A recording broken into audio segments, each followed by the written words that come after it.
Welcome back to Financial Freedom 101. This is episode 4, and I'm your host, Robert. Today we'll be discussing one of the key factors in being successful in any business venture that you do, building the right power team.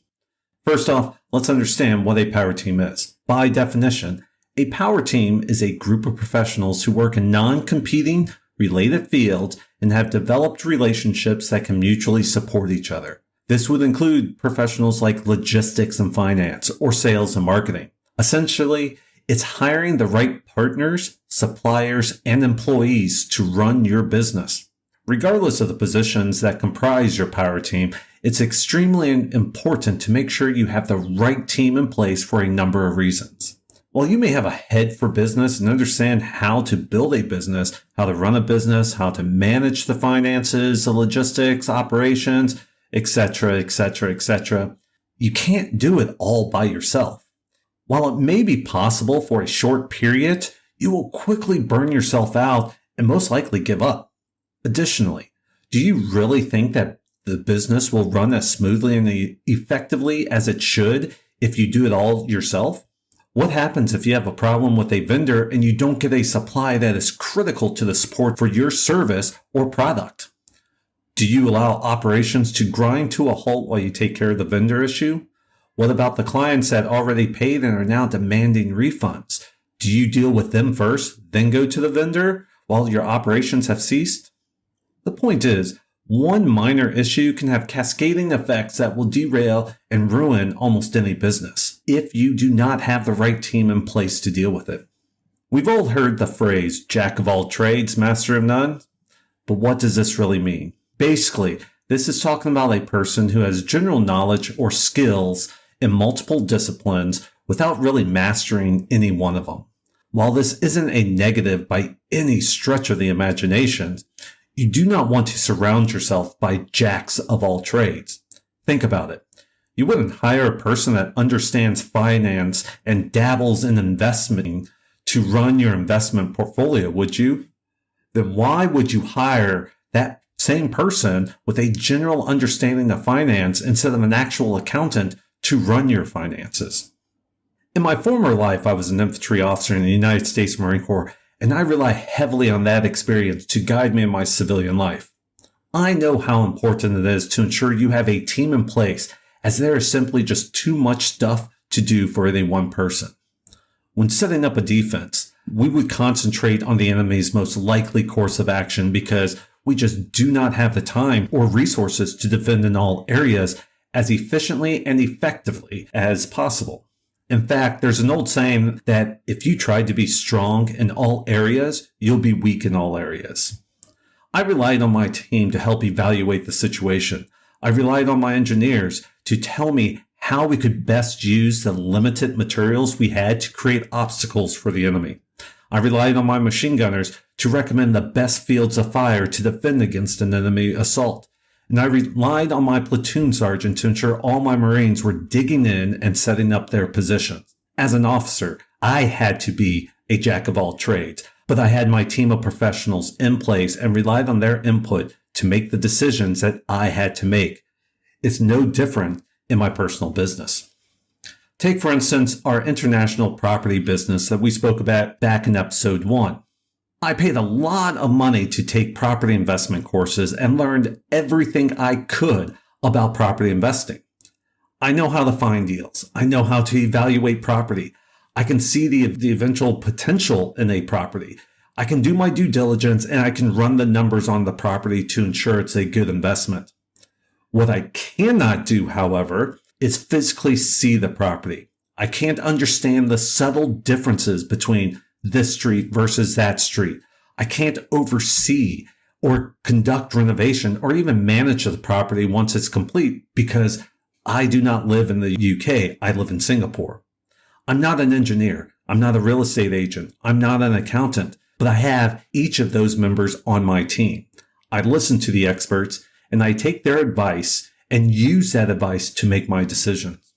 In one of the Rich Dad books, Robert Kiyosaki talks about the people he surrounds himself with. He talks about how if he is the smartest guy in the room on any given subject, he has a wrong power team in place.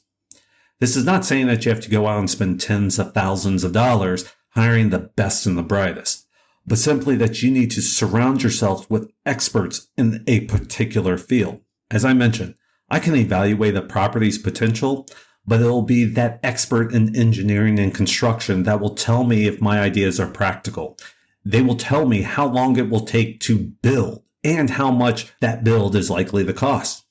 I understand building regulations and UK council requirements for rental properties, but it's my property manager that stays up to date with all the changing regulations to ensure I stay in compliance.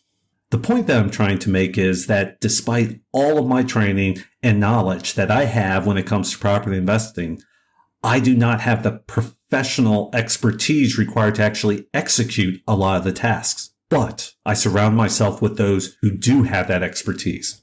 The sooner you can find these experts and make them part of your team, the better. Last week, we spoke about turning your hobby into a side business. While you could get away with pretty much doing everything yourself at the very beginning of your venture, this would be the perfect time to start building your team. Do you have friends or relatives that have a skill that would be critical to your business if it expands? Why not bring those people on board now? Don't you think they want to leave their 9-to-5 job as much as you do? Now, when I speak about finding experts in a field, I'm not necessarily talking about somebody who has done a particular job for 20 plus years. While these are definitely experts, I'm talking more about the people who have studied and are focusing on a specific vocation and want to make that vocation their career. If you are just starting out and need to hire a marketing professional, why not find that new marketing professional that can join your startup on the ground floor? Chances are you do not have the budget to hire a 20-year marketing professional, but that fresh marketing graduate is eager. They're hungry. They want that opportunity to make a name for themselves. Let them grow as your business grows. Let them grow with you, and they won't forget who gave them their first chance. Even if they leave your company after a few years, that relationship that you have with them doesn't need to end. Why not keep them on as a part-time employee as part of your power team? Why not keep them on as a consultant? If they join a marketing firm, hire that firm for your marketing needs. They already know your company and are likely to give you a discount as there's a pre-existing relationship in place. It's a win-win situation for everybody.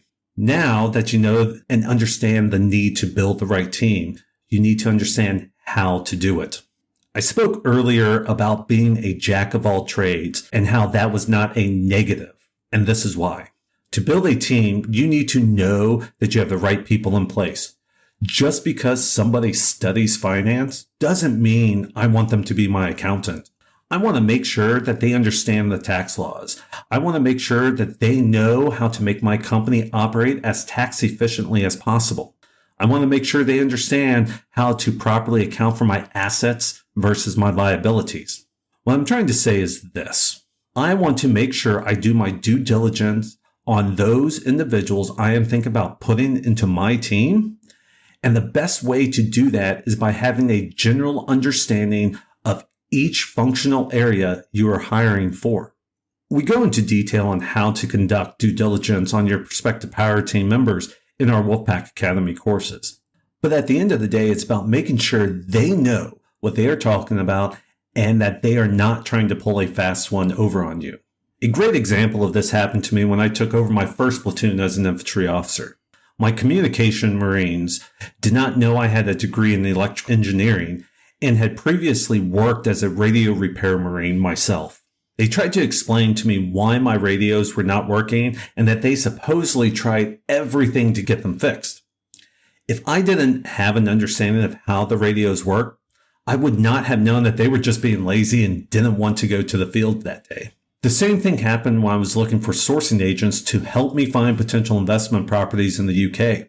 I was speaking with one agent, and while they sounded like they'd potentially be a good partner to have, some of the things that they were talking about raised red flags for me. After doing a little bit more digging, it came out that they did not actually go to the properties that they were sourcing and view it. They would actually go to a real estate agent's website, find properties that looked good, and presented those as investment deals. Seriously, why would I pay a sourcing agent that would not physically go and look at a property when I could do the same thing myself and save $2,500 or more on a sourcing fee? Without actually viewing a property, you do not understand the issues that are associated with it. Real estate agents will only show you the best parts of the property online. They won't show you the damp that is present in the front lounge. They won't show you the stress cracks in the bedroom wall or the obvious dry rot in the floorboards in the living room. You need to have eyes on the property to truly evaluate its potential. If I were to have chosen the sourcing agent to be on my power team, I'd be wasting my money because they would have been no smarter than I am in the area of sourcing properties. Here at Wolfpack Consulting, we are all about teamwork, and we understand that we cannot do this on our own.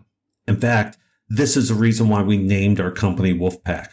As the saying goes, the strength of the wolf is the pack, and the strength of the pack is the wolf. Basically, what this means is that as a group, we are strong and can accomplish anything. But if one person fails to do their part, we all fail. This is why having a good power team in place is so crucial. Whether it's finding the right accountant, the right builder, or the right mentor, having the right power team in place will help you accomplish your goals and make your business successful. If you are looking for more information on creating your power team, joining our bi-weekly podcast is a great start.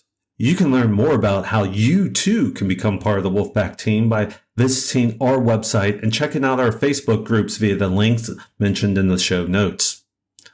As always, we hope you enjoyed this week's podcast, and we look forward to having you join us in 2 weeks' time as we have invited a special guest speaker to talk about their journey towards financial freedom. Don't forget to subscribe, rate, and review this podcast, and have a great week ahead.